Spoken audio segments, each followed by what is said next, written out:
আমি রজনীতে আল্লাহর নবী বিশ্ব নবী রাহমাতুল লিল আলামিন হুজরা শরীফ থেকে প্রচন্ড শীতের মধ্যে বের হয়েছেন।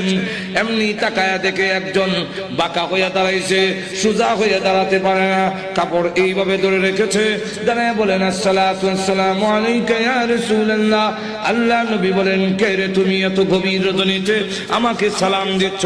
আল্লাহর নবী যেই মাত্র জিজ্ঞাসা করলেন, উনি জানতে হুজুর আপনি কি আমাকে চিনতে পারেন নাই? আমি আব্দুল্লাহ। আল্লাহর নবী বলেন, কোন আব্দুল্লাহ?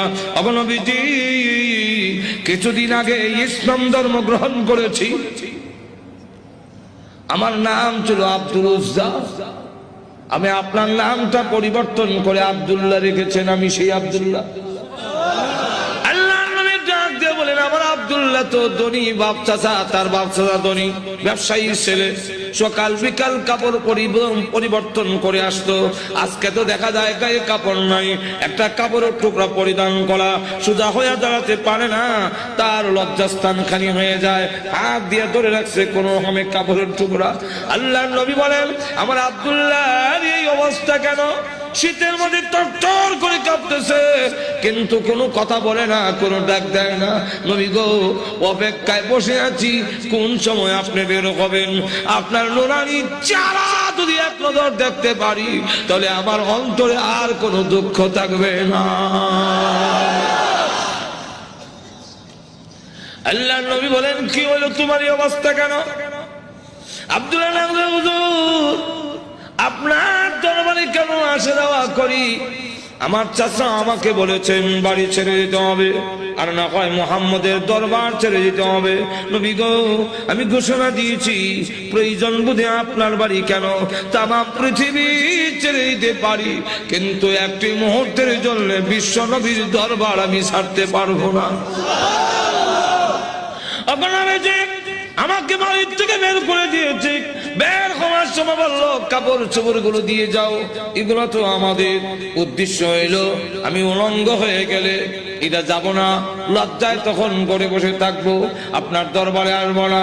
আমি তখন আমার চাচাকে জানিয়ে দিলাম, ওগো চাচা, কাপড় হারাতে পারি, ইজ্জত সম্মান হারাতে পারি, আমি সর্বহারা হতে পারি, কিন্তু আল্লাহর কসম ঈমান হারা এক মুহূর্তের জন্য হতে পারবো না। আজকে যদি শরমের আর ইজ্জতের বয়ে কাপড়ের জন্য আমি ঈমান হারা হয়ে যাই, মৃত্যুর পরে কবর থেকে উলঙ্গ হয়ে আল্লাহর দরবারে উঠব, উলঙ্গ অবস্থায় জাহান্নামের মধ্যে দেওয়া হবে। ওগো আল্লাহর নবী, আমার কাপড় চোপড় গুলো রেখে দিয়েছে। আমি আমার মার সামনে দাঁড়িয়ে বললাম, মা গো, ও মা, একটা কাপড় দেন না, আমি আমার লজ্জাস্থান রেখে বিশ্ব নবীর দরবারে যাব। ওগো মা, একটা নজর যদি আল্লাহর নবীকে দেখতে পারি, তাহলে আমার মনে আর কোনো ব্যথা থাকবে না। এই বলে হুজুর আমার মা একটা কাপড় দিয়েছেন, কোন রকমের লজ্জাস্থান রেখে আপনার হুজুরের সামনে এসে বসে আছি।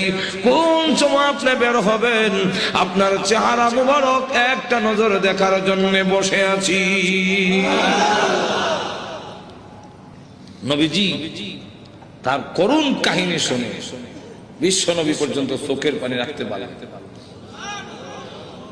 আল্লাহ নবী ডাক দিয়ে বলেন, আব্দুল্লাহ, আমার ঘরে আয়, হুজুরের শরীফে আয়, এই নে আমার ব্যবহারের দুইখান কাপড় তোরে দান করলাম।